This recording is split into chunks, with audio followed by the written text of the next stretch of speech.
All right, welcome everyone. Today we're going to peel back the layers of time, about 1,200 years of early Indian history to be precise. And we're going to see how historians basically unlocked a lost world, one that was carved into silent stone, and how they finally gave it a voice, revealing these incredible stories of empires, towns, and of course, the people who built it all. So, think about this for a second. How do you read a history that's written in a language nobody remembers? I mean, imagine walking through ancient ruins, and you're surrounded by these messages from the past, but you can't read a single word. For centuries, this was the exact situation. A huge, crucial part of Indian history was just locked away, silent, in scripts that were, completely unreadable.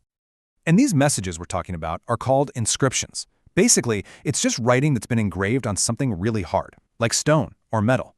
It's the ancient equivalent of a permanent record, right?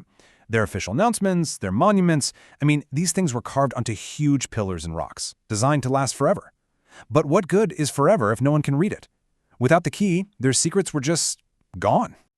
So, this brings us to the big breakthrough. In the 19th century, everything is about to change. A single, absolutely brilliant discovery in the 1830s finally cracked the code and unlocked these stone-carved mysteries, allowing this long, silent past to speak for the first time in centuries. And the person at the center of this story? A guy named James Prinsep, an officer with the East India Company.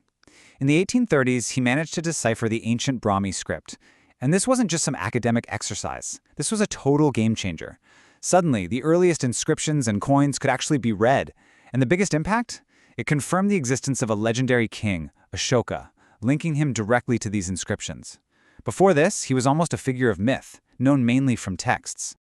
So you're probably wondering, how on earth did he do it? Well, it was like a massive historical puzzle.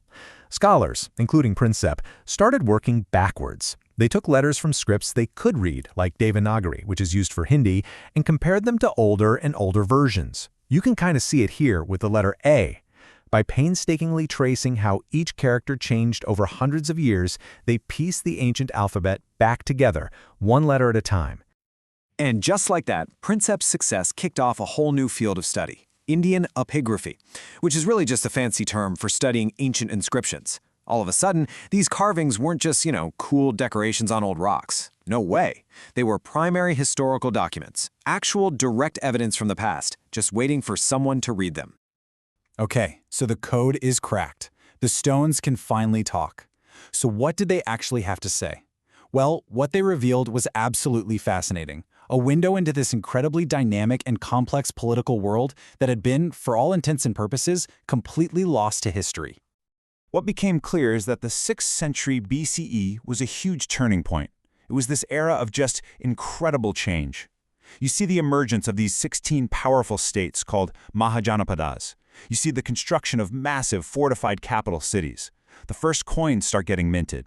And on top of all that, you have this explosion of new philosophies, including what would become two major world religions, Buddhism and Jainism. Now, out of all these competing states, one really started to pull ahead, the kingdom of Magadha. It just kept growing, and eventually, its expansion led to the Mauryan Empire, founded around 321 BCE. This was the first great empire to unify huge parts of the subcontinent. And its most famous ruler? You guessed it, the same king that Prinsep's work had brought back from the edge of legend, Ashoka. And this right here is where the power of cracking that code really hits home. We can read King Ashoka's own words. This quote from one of his rock edicts is just stunning. He talks about the brutal conquest of Kalinga, 100,000 killed, and then his own deep repentance for it. Think about that. It's a personal, emotional reflection from a powerful king frozen in stone for over 2,000 years. It just gives you chills. History doesn't get much more personal than that. And after that bloody conquest, something changed in him. Ashoka started using these very inscriptions to rule in a new way. He carved his philosophy, which he called Dhamma, all over his empire. You can think of it as a kind of moral code, respect for elders, generosity, kindness to everyone, including servants, and tolerance for other religions. It was basically public policy, carved in stone, for every single one of his subjects to see.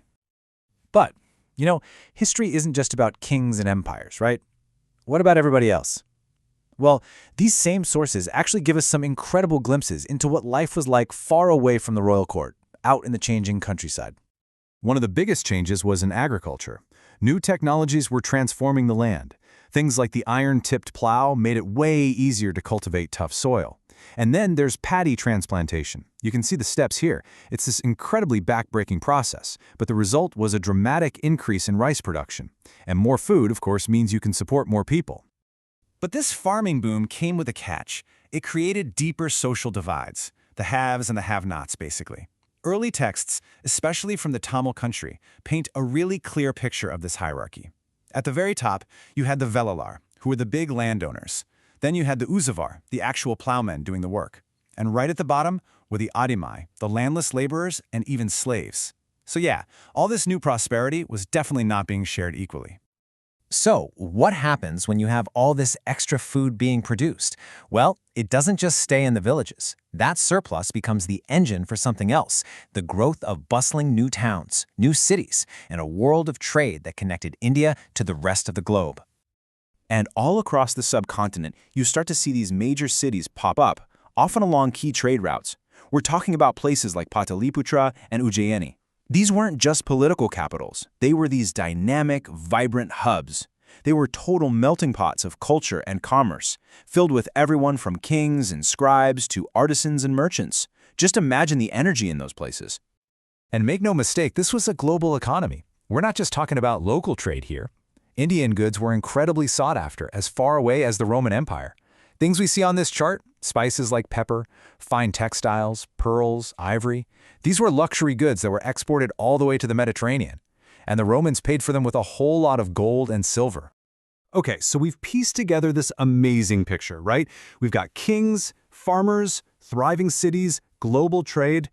But now we have to circle back to where we began and talk about the evidence itself. Because for everything these inscriptions tell us, there's a whole lot they don't. And here's the fundamental problem.